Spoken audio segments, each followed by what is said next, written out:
really great. I'm just doing a brief introduction. If you have not picked up your copy of The Man I Knew, you can do that at the front. Also, if you have not picked up your copy of Pearls of Wisdom, you can do that at the front as well. Or say Christmas gifts. Yes. I'm going to now say that out loud. I'm going to now pass it over to Sally and Jean. Welcome to Midtown Reader. It is so fun to have an event in store. I don't want to say post-COVID, but I think we're moving from a pandemic to an endemic, and it is a little more manageable. So everybody get your flu shots now. That's the next thing on the list. You got your flu shot, good. So a couple of housekeeping items before we get started. Jean has a very early flight tomorrow, so I have promised her we're going to try to get her out of here by 8:30. I know that's crazy, but our team is very good, so we're going to try to do that. We're going to go about 30 minutes, and then we'll open it up for questions, if that's okay, so don't be hesitant to ask. There are some pre-signed books in the back, so if you don't want to wait for Jean to personalize your book, you can grab a pre-signed book, and you can visit and shop and take off and have dinner or whatever you're going to do. But if you want to wait, we'll have Jean at this table, and she can personalize your book. And I think are those all my housekeeping items? Can we get to these people sometimes? So, Jean, it is such an honor to have you in my bookstore. I'm incredibly grateful. I want you all to know I would do almost anything for this woman. We're soul sisters.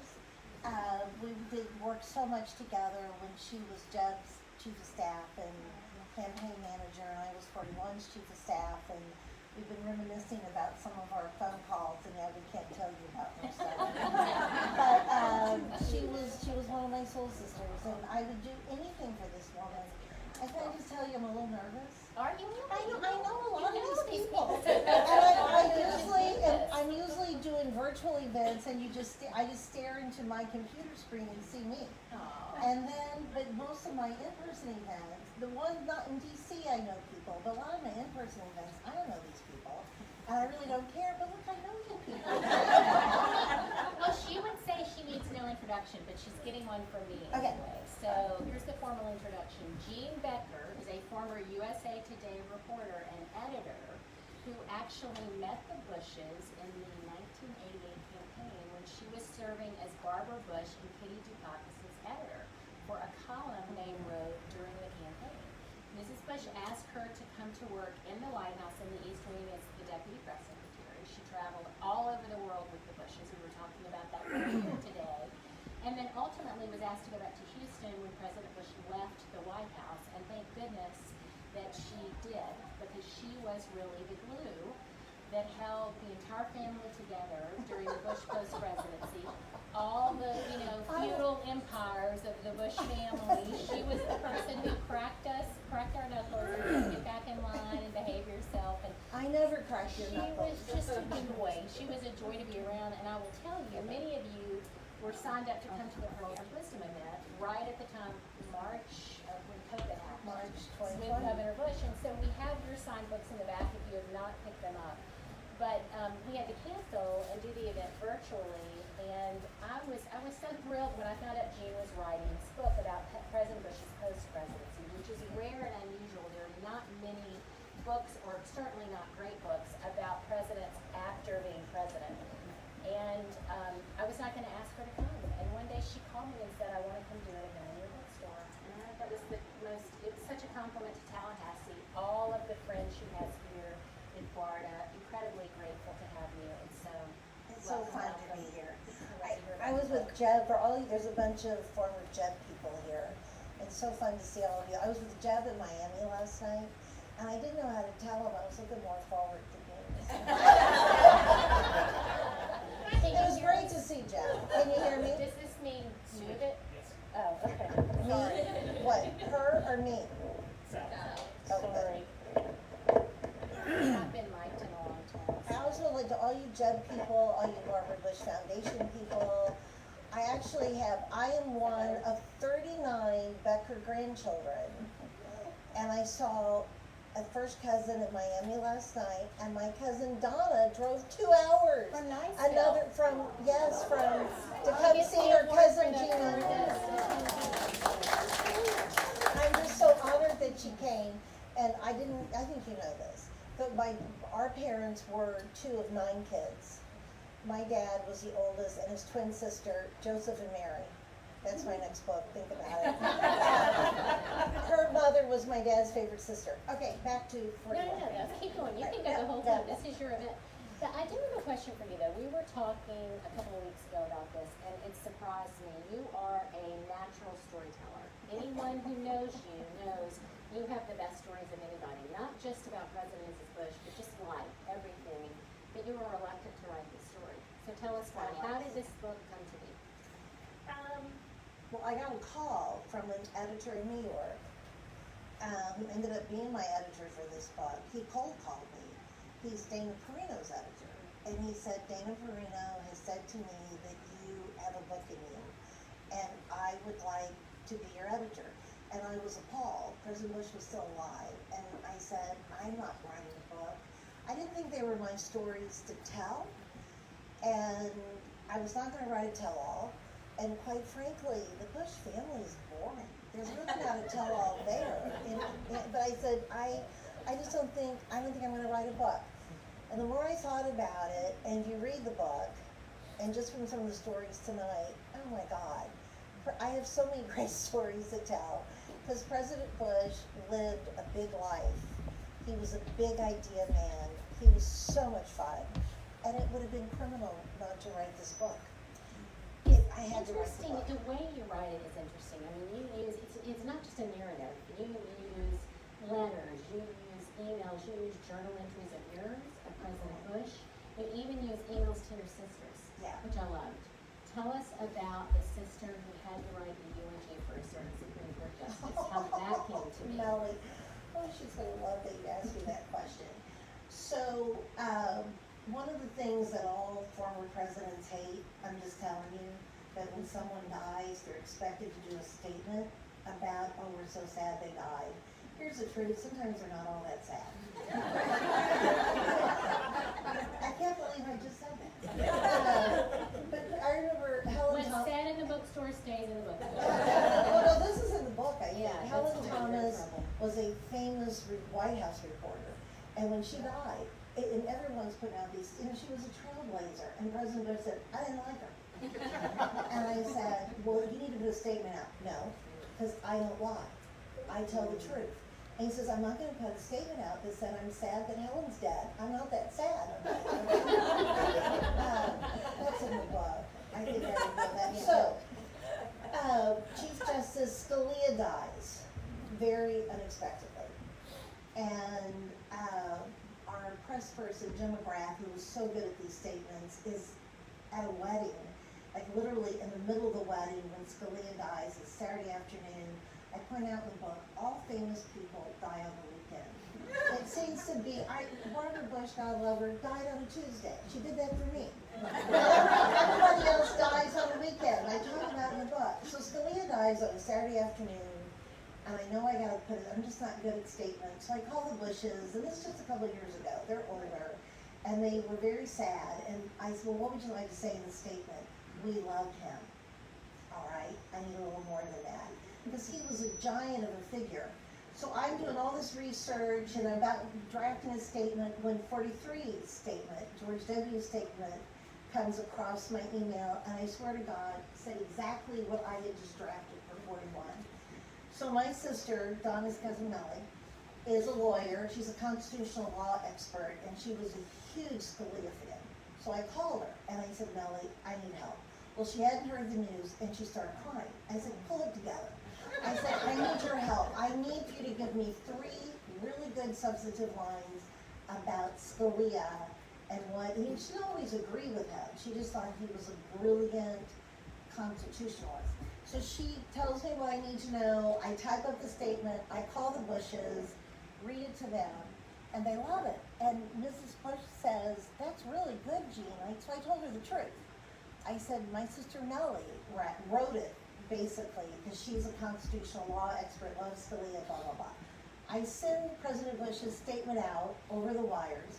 I have CNN on, and within 5 minutes, David Bergen on CNN is reading the statement. I still remember this. He had on his glasses, and he reads President Bush's statement. He takes off his glasses, and he leans forward, and he said, I have read a lot of statements after someone like this dies. This was written from President Bush's heart. He said, he says, most statements are written by staffers, not this one. This was written from his heart. This is not staff. And I'm like, so my phone rings, and it's Barbara Bush. And she said, are you watching CNN? And she said, you know, David Gergen's not wrong. It wasn't written by a staffer. It was written by a staffer's sister. Well, you have so many great pictures and stories to tell us about, but I wanted you to maybe start with the amazing note that President Bush wrote himself. I don't know if it was a journal entry or it was just a memo to himself about how he should be, what he should do after the presidency. Very moving. The whole first chapter of the book is about the year after he lost the election, 1993. And he was pretty quiet and pretty introspective. He was grieving. As he once told, a couple years later, a friend of the Bushes been fired from a very high-profile hospitality job in Kennebunkport, and this man was crying on President Bush's shoulder and literally said to him, you have no idea what it feels like to be fired. He said, I can't even go out for dinner in this town because I'm so embarrassed and I don't even want to leave the house. You have no idea what it feels like. And President Bush looked at him and he said, Rich, I was fired by the American people. He says, yeah, I do know what it feels like to be fired. And a much higher profile job than the hotel you're running down the street. So that first year was tough. But I didn't find this memo until after you're done. And he wrote a memo to himself about what he wanted, how he felt his behavior should be in the post-presidency. And it was all about to be, is everybody okay? Oh, yeah. You guys okay? Oh, did the chair break? Yeah. Sorry. You have another one here? Are you I see a lawsuit.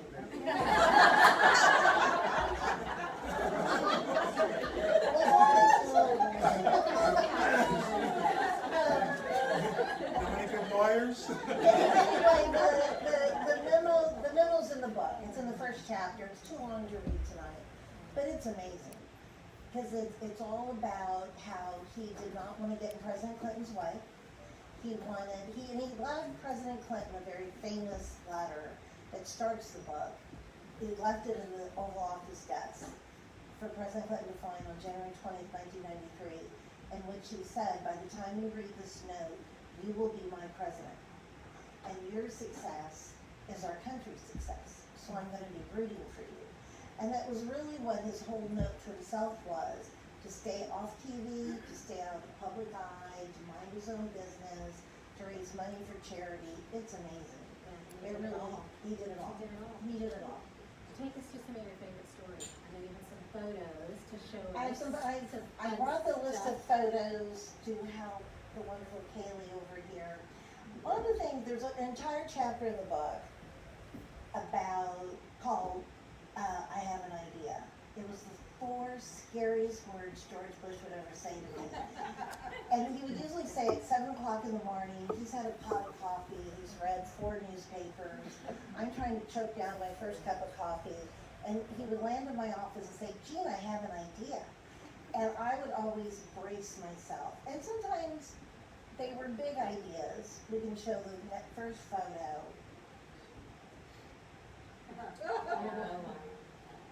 That's a big idea.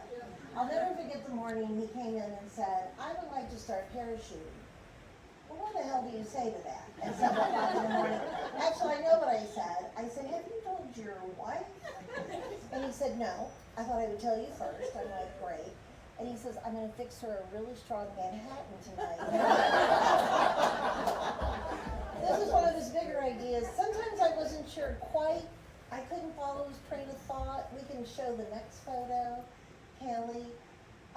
Okay, please do not read the titles of those photos because they give too much away. Close your eyes with the titles. What is this? This is him wearing an aardvark hat. And I know some of you are going to Google aardvark when you go home, but it's a weird animal. And he wore wore this hat one whole day.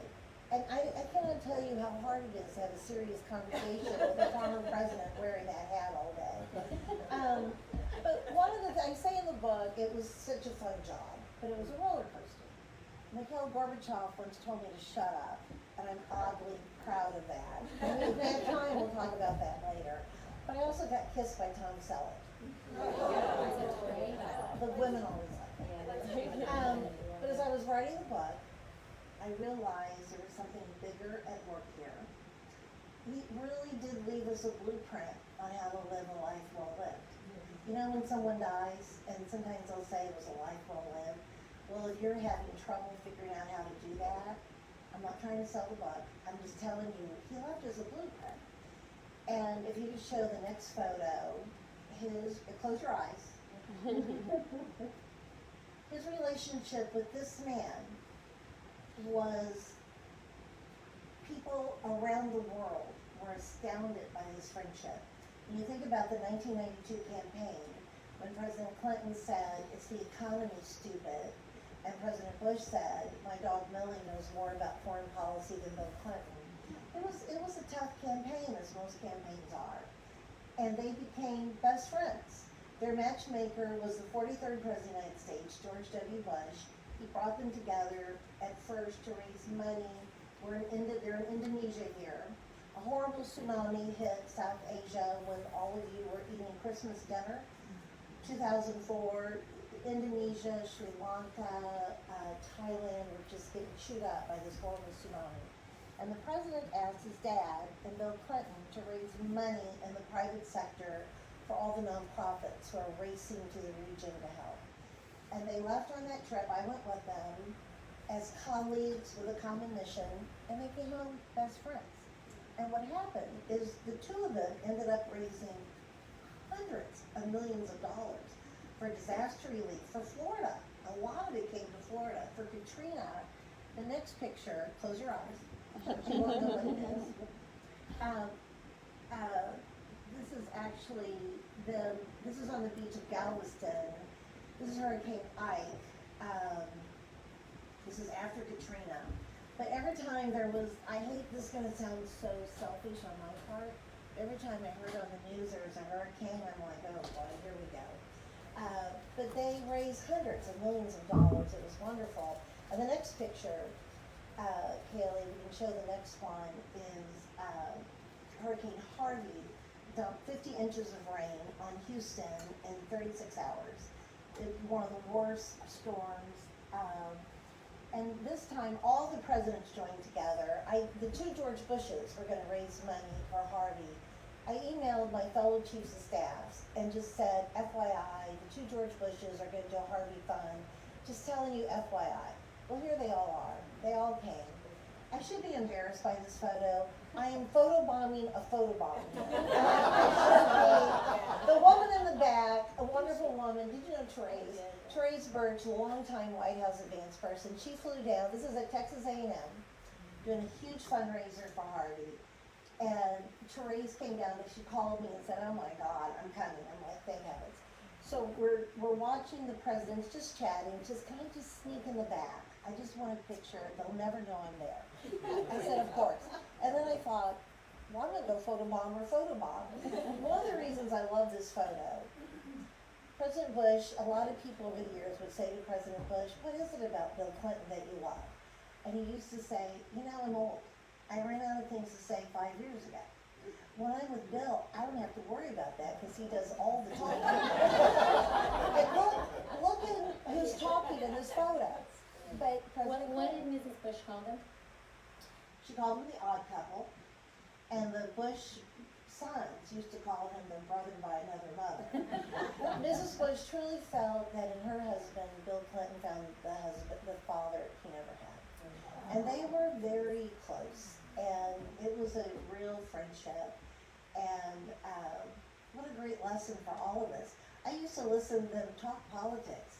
They didn't agree on anything, but they knew how to agree to disagree. And then they would go play golf or go raise money or just tell stories, and you know, they had a good time together. Now don't show the next picture. My favorite disaster story, though, is about a little known hurricane that most of you probably haven't heard of. Right after Katrina, like 10 days after Katrina, a hurricane called Rita chewed up what was left of the Louisiana coast. It came in ashore west of New Orleans, and hardly anyone paid any attention to Rita because all the media and the celebrities, everybody's in New Orleans and dealing with the disaster that was Katrina. And poor Rita was getting no attention. And so a man called her office, cold called her office. He's from Cameron, Louisiana, that had been almost leveled by Hurricane Rita, including their hospital. And he wanted to know if President Bush would help raise money to rebuild the emergency room. Because he said without medical care, no one's going to move back to Cameron. We want to start with an emergency room. So President Bush, of course, said yes. And a week before Christmas, we were flying to Cameron, Louisiana with $2 million to, I know, isn't that exciting, to break ground for their new emergency room. And we had a lovely schedule. The governor was coming and the high school marching band was going to perform. And President Bush is looking at the schedule. And he said, Gene, this is really boring. And quite frankly, it hurt my feelings. And he said, Gene, they have had a terrible year. We need to do something exciting for them. And I said, maybe with attitude. I said, sir, I personally think coming to town with $2 million is really exciting. And he said those 4 weird words, I have an idea. He said, Barr and I have fallen in love with this TV show. I don't know if you've ever heard of it. It's called ER. And he said, there's this wonderful young man. I think he's the star of the show, but we love him. His name is George Clooney. And he said, I'm thinking we invite George Clooney to come with us to Cameron. He says, Gene, do you get it? ER? ER. Well, here's what he didn't get. They're watching ER in syndication on TNT. On television anymore. George Clooney is this huge superstar. He's in all these ocean movies. He's People Magazine's Sexiest Man Alive. And I tried to tell him this. I said, sir, it's not even on TV anymore. And he looked at me and he said, it's on every night. And, he looked at me like I had totally lost it. And I was frustrated. And I said, sir, George Clooney is not coming to Cameron, Louisiana with us the week before Christmas. We don't know him. He's not in my Rolodex. And I know this isn't political, but his politics are a little to the left of yours. I just don't see us calling George Clooney and saying, do you want to come to Cameron, Louisiana with us? Hit me. Close your eyes.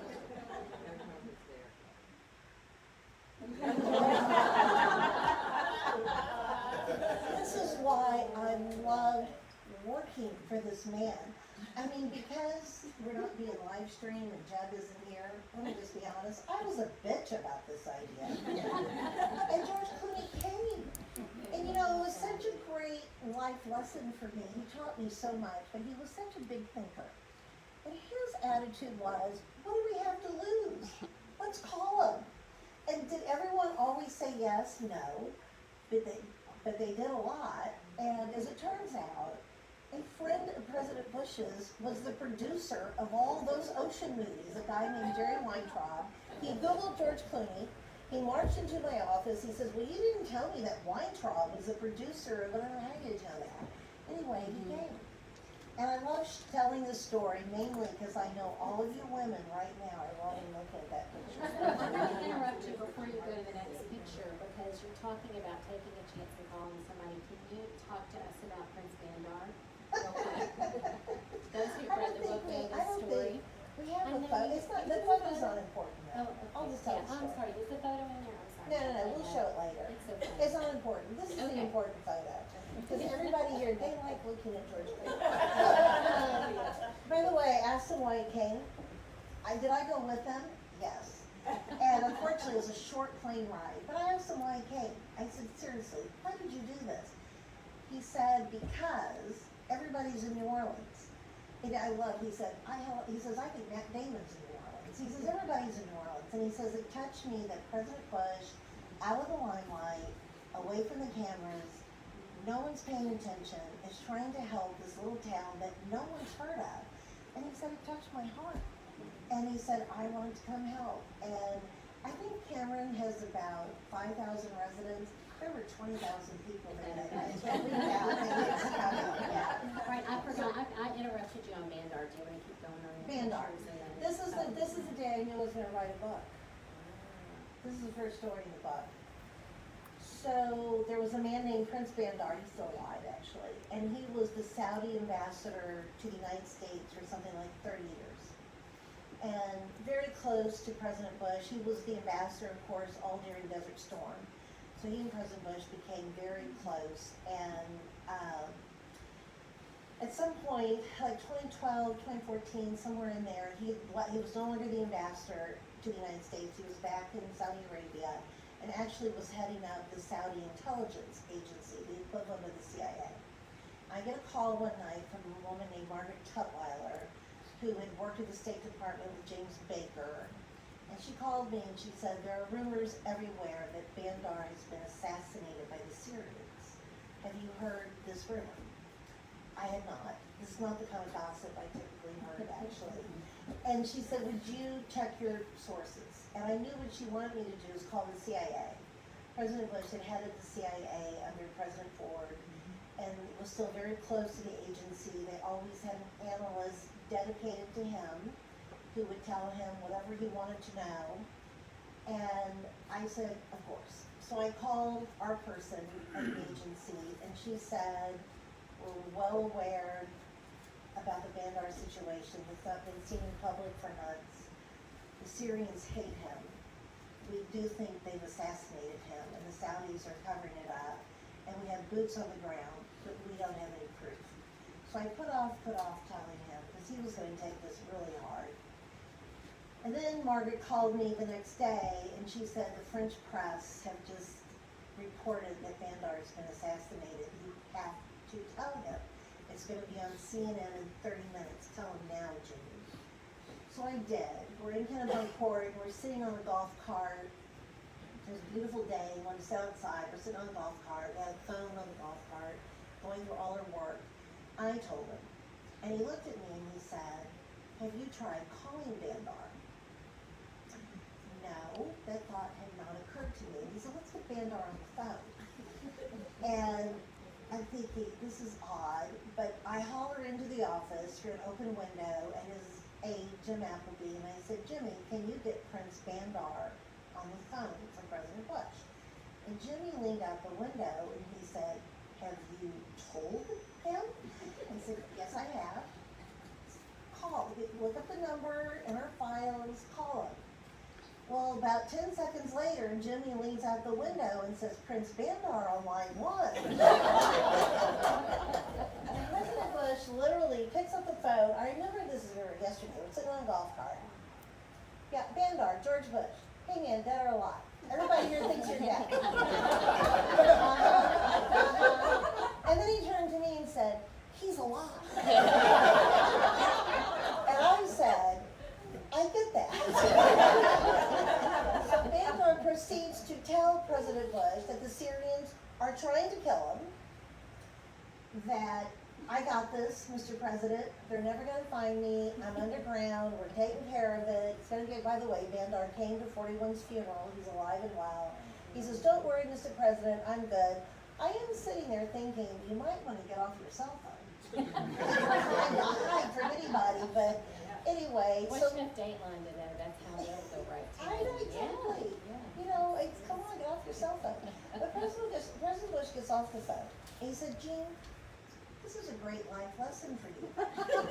If there's ever any confusion about whether someone's dead or alive, you call them on the phone. And if they answer, they're alive. You know, he had a point. And he was so happy. It's such a great story. And he goes off to the house. He says, well, he called Secretary Baker. He called Brent. He says, well, thinks he's dead. I said, Secretary Baker, Brent Scowcroft, get him on the phone. And so he called, he says, yeah, Bandar's alive. I called him, blah, blah, blah. I feel bad because I did not call the CIA. And like an hour or two later, the our person called me and she said, almost positive Bandar's dead. We don't have final proof, but I think we should go ahead and tell him. So I took a deep breath and I said, yeah, he's alive. And she said, you would know that how? I said, President Bush called him on a cell phone. And then she took a pause and she said, we gotta put him back on payroll. Tell us what the Scowcroft Award is, because I know you won it, since you mentioned General Oh, I Scowcroft. did win it. General Scowcroft was President Bush's longtime national security advisor. And he worked like 18-hour days. He used to go home for dinner, he had a wife who was an invalid. He would go home for dinner, come back to the White House, and start calling people in Asia, and he was tireless. He worked all the time, which meant he fell asleep during meetings. He used to fall asleep during cabinet meetings, during national security meetings, so President Bush created this award called the Scowcroft Award. And he gave it out every year at the cabinet meeting, and it was given to the cabinet member who fell asleep during a meeting, but to win the award, you had to wake up, pretend you weren't sleeping, immediately start taking notes. He had points for your return to your recovery, how well you covered it up. And the very first Scowcroft Award went to Secretary of Defense Dick Cheney, who President Bush swears did not take it well. But he won this award. So I'm in a meeting with him one day. The Bushes founded this national cancer group called National Dialogue on Cancer. And I don't think I fell asleep, but he wrote me this little note congratulating me that I was the winner of the Scowcroft Award. And I drifted off a little bit. But he described your recovery really well. He said I It's almost recovered like a well, that my play-by-play eyes flew play by in a play. sports game. Yeah, he said that I opened my eyes, and the key was to immediately start taking notes. And I knew this because it sounded like you're not sleeping, you're listening. And then you wake up and you go, oh. And President Bush said, very good, your recovery was good. I was proud of what he Okay, I'm said. sorry to interrupt your slideshow. You've got a couple more slides. Okay, couple more slides. I forget, go ahead and show the next slide. And we'll tell the story behind it. No. Oh, this is the Gorbachev story. So President Bush's 80th birthday, huge fundraiser for MD Anderson Cancer Hospital, George Bush School of Government Public Service, Points of Light. We invited all his friends. Liza, that one woman looks like you, Liza. The woman on the other side of President Bush. Looks like Liza McCann. I think she's the wife of Carlos Salinas from Mexico. Anyway, we invite everybody President Bush knew. And we were so surprised that a lot of his head of state friends came. We were rather shocked by this. Gorbachev. Next to him is former Prime Minister Perez of Israel. Next to him, that's actually Gorbachev's interpreter. John Major is in a striped shirt. On the other side of Mrs. Bush is Carlos Salinas of Mexico, and then Brian Mulroney of Canada. So anyway, President Bush, this is a lunch they gave that day for the head of state people who came. But the event got so big, we had to move it to Minute Maid Park, where the Astros play baseball. We were going to have it at the Hilton Ballroom, and we had to move it to the ballpark. Because something like 15,000 people came. It was wonderful. We raised $56 million for cancer research, and it was terrific. But it's 10 minutes to 7. It's a big show. There's a lot of celebrities there going to sing and dance. It's a big show. And George Bush and Mikhail Gorbachev are in the Astros locker room drinking vodka shots. President Bush would tell you, and Secretary Baker, that the Cold War ended over vodka shots. A lot of vodka drinking and those. Anyway, the two of them, and I have this great picture. I couldn't put it in the book because I couldn't get it out of the frame. A picture of them in the locker room drinking vodka shots. And the producer of the show comes in and says, oh my God, they have got to put down the vodka. We're ready to go. And Gorbachev's got to go to his seat. Everybody else is out there but him. And they're going to announce 41 on. And so I turned to the most powerful man in the world. That would have been the President of the United States, George W. Bush. I said, Mr. President, you need to tell your dad to quit drinking vodka shots. Because the show is ready to start. And he looked at me and he said, always called me Becker. Becker, that's not my job. That's your job. You tell Dad to quit drinking vodka shots. I'm like, thanks a lot, Mr. President. So I went over to President Bush and I said, sir, you have to quit drinking vodka shots because the show's about ready to begin. And he, of course, got it. And he looked at it and goes, oh my gosh. And Mikhail Gorbachev's interpreter, the man sitting next to Perez, is interpreting for Gorbachev. And Gorbachev was like, and I said, what did he say, Pavel? And he said, he just asked me to tell you to shut up. I'm awfully proud of that. Gorbachev told me, and then when the book came out, President Reagan's former chief of staff called me, told her to shut up too. Wow. Now I know. In an elite club. A very elite class. Okay, next photo. I can't remember what I put in there. We have the, Two more. There's Bandar. Sorry. Oh, this is just Bandar. yes, I jumped into that. Sorry. There's the infamous Prince Bandar. Alive and well. Alive and well, the Syrians didn't kill him. This is the last photo. Oh, we gotta take questions. Well, Yes. this is the great love story, George and Barbara Bush. There's a lot of Barbara Bush Foundation people here, current and former, who loved her and helping trying to raise money for literacy. Anyway, they were married 73 years. This is on their 70th wedding anniversary. Jeb told this story last night at the Miami Book Fair. About a week before Mrs. Bush died, he was in the hospital. Had been there for about a week. She was on her way back to Methodist Hospital by ambulance. She had taken a turn for the worse. And I was at the hospital with President Bush. I told him she was coming in, and he was very upset. And he said, well, as soon as she gets settled in her room, I want to go see her. They had adjoining rooms at Methodist Hospital the last 5 years. Methodist just kept opening a suite for them. And he looked like hell, I'll be honest. His hair was standing straight up. He was on oxygen, so we had an oxygen mask on. He had on a hospital gown. He'd been in the hospital for a week. He looked like any of us would look after being in the hospital for a week. So I'm trying to make him look better, and it didn't work. But she's in her room, and she's not in a coma, but she's pretty out of it. Her eyes are closed. They get him in his wheelchair, they take him in, and he's just holding her hand, just talking to her. And she's somewhere else.